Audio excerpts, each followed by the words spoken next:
Halo semuanya, saya Riki Falia Zamzamni, AK22C1, Program Studi D3 Akuntansi, Universitas Pelita Bangsa, ingin mempresentasikan akuntansi biaya tentang biaya tenaga kerja. Dimohon untuk menyimak.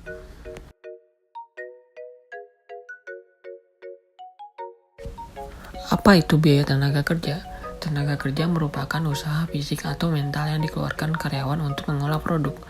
Atau biaya tenaga kerja adalah harga yang dibebankan untuk penggunaan tenaga kerja manusia tersebut. Atau juga akuntansi biaya akan membedakan biaya tenaga kerja menjadi gaji dan upah, premi lembur, dan biaya lain.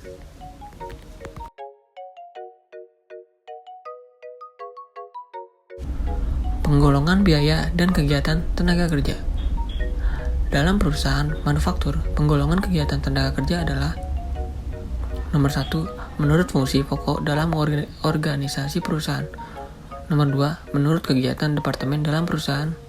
Nomor 3, menurut jenis pekerjaannya. Nomor 4, menurut hubungannya dengan produk.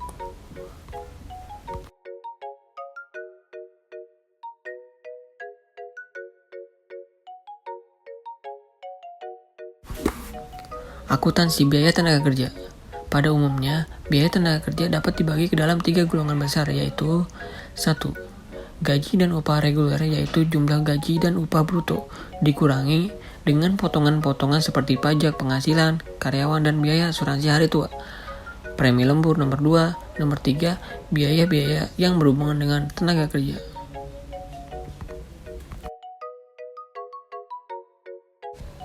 Akuntansi biaya gaji dan upah dilakukan dalam 3 tahap pencatatan berikut ini. Tahap pertama, berdasarkan kartu hadir karyawan bagian pembuatan daftar gaji dan upah, kemudian membuat daftar gaji dan upah karyawan dari daftar gaji dan upah tersebut, kemudian dibuat rekapitulasi gaji dan upah untuk mengelompokkan gaji dan upah tersebut menjadi gaji dan upah karyawan pabrik serta dan upah karyawan pemasaran. Gaji dan upah karyawan pabrik dirinci lagi ke dalam upah karyawan langsung dan karyawan tak langsung dalam hubungannya dengan produk. Atas dasar rekapitulasi gaji dan upah tersebut, jurnalnya adalah sebagai berikut. Barang dalam proses biaya kerja di debit, biaya overhead pabrik di debit, biaya administrasi dan umum di debit, biaya pemasaran di debit, gaji dan upah di kredit.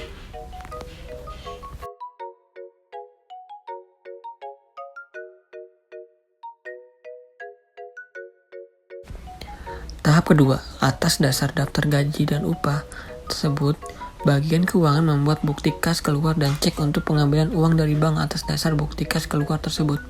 Jurnalnya adalah sebagai berikut. Gaji dan upah di debit, utang PPh karyawan di kredit, utang gaji dan upah di kredit.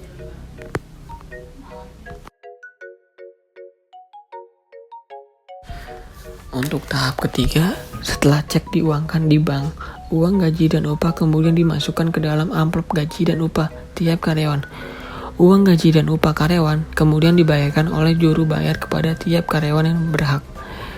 Tiap karyawan menandatangani daftar gaji dan upah sebagai bukti telah diterimanya gaji dan upah mereka. Setelah tiap karyawan mengambil gaji dan upahnya, jurnal akuntansinya adalah utang gaji dan upah di debit, kas di kredit.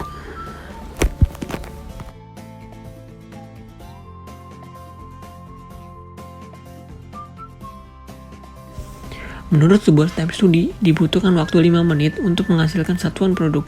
Maka, jumlah keluaran standar per jam adalah 12 satuan.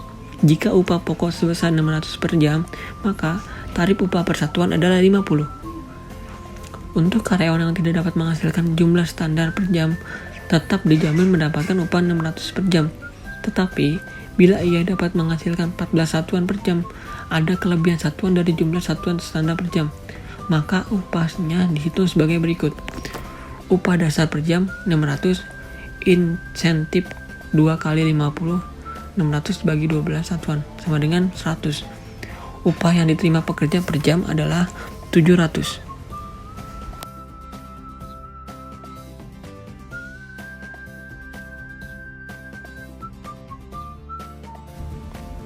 Premi lembur.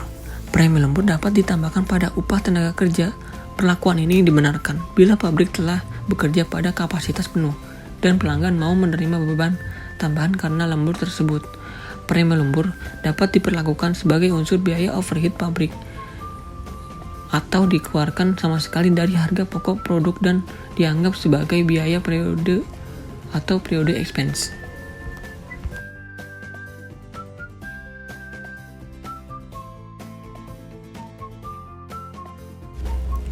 Pada perusahaan, jika karyawan bekerja lebih dari 40 jam satu minggu, maka mereka berhak menerima uang lembur dan premi lembur.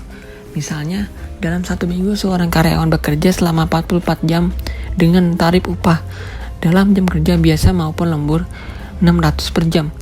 Premi lembur dihitung sebagai 50% dari tarif upah. Upah karyawan tersebut dihitung sebagai berikut. Jam biasa 40 kali 600 sama dengan 24.000. Lembur 4 kali 600 sama dengan 2.400. Premi lembur 4 kali 300 sama dengan 1.200. Jadi jumlah upah satu minggunya 27.600.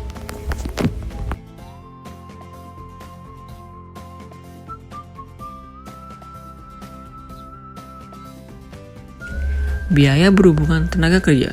Seringkali terjadi sebuah pabrik memerlukan waktu dan sejumlah biaya untuk memulai produksi. Biaya-biaya yang dikeluarkan untuk memulai produksi disebut biaya pemula produksi atau setup.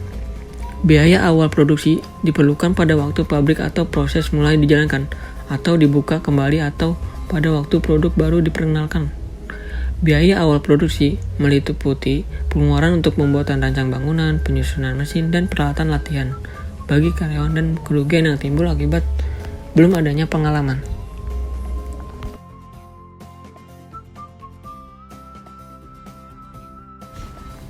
Ada 3 cara perlakuan terhadap biaya awal produksi. Nomor 1, dimasukkan ke dalam kelompok biaya tenaga kerja langsung bila biaya awal produksi dapat diidentifikasikan pada pesanan tertentu. Maka biaya ini dimasukkan dalam kelompok biaya tenaga kerja langsung dan dibebankan langsung ke rekening barang dalam proses. Nomor 2, biaya awal produksi dapat diperlakukan sebagai unsur biaya overhead pabrik. Jurnal yang mencatat biaya pemula produksi adalah sebagai berikut. Biaya overhead pabrik sesungguhnya di debit, kas di kredit, utang dagang persediaan di kredit.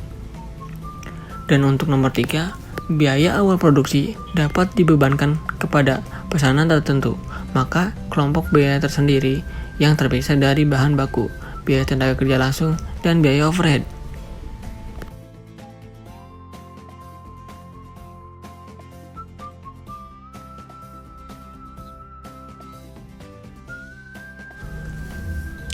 Dalam mengolah produk, seringkali terjadi hambatan-hambatan, seperti kerusakan mesin atau kekurangan pekerjaan. Hal ini menimbulkan waktu untuk menganggur bagi karyawan. Biaya-biaya yang dikeluarkan selama waktu menganggur ini diperlakukan sebagai unsur biaya overhead. Ada contoh soal, PT Sumber Cahaya memperkerjakan 2 orang karyawan yaitu Hasna dan Tama berdasarkan kartu kehadiran minggu ketiga bulan Juli 2011. Hasna bekerja selama seminggu sebanyak 35 jam dengan upah per jam 1.000. Tama selama periode yang sama bekerja 40 jam dengan tarif upah 1.250 per jam. Berdasarkan jam kerja mereka, upah yang dibayarkan kepada mereka dalam minggu tersebut adalah 85.000.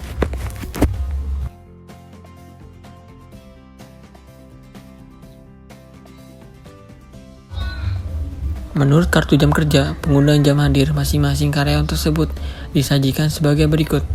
Penggunaan waktu kerja untuk pesanan 159, Hasna 10 jam, Tama 25 jam.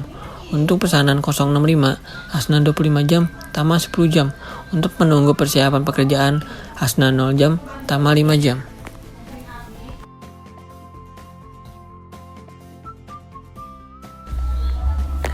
Dibebankan sebagai biaya tenaga kerja langsung. Pesanan 159, Hasna 10.000, Tama 31.000. Pesanan 065, Hasna 60.000, Tama 12.500. Dibebankan sebagai BOP, Hasna 0, Tama 6.250. Jumlah minggu ketiga bulan Juli 2008. Hasna 35.000, Tama 50.000, PPH 15%. Jadi Hasna 5.250, Tama 7.500. Jumlah upah bersih yang diterima Hasna 29.750 dan Tama 42.500.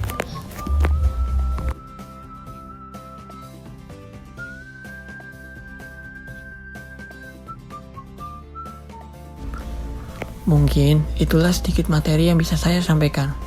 Saya mohon maaf atas segala kekurangan yang saya timbulkan dan semoga ada materi yang bisa diambil dalam presentasi yang saya lakukan. Terima kasih. Wassalamualaikum warahmatullahi wabarakatuh.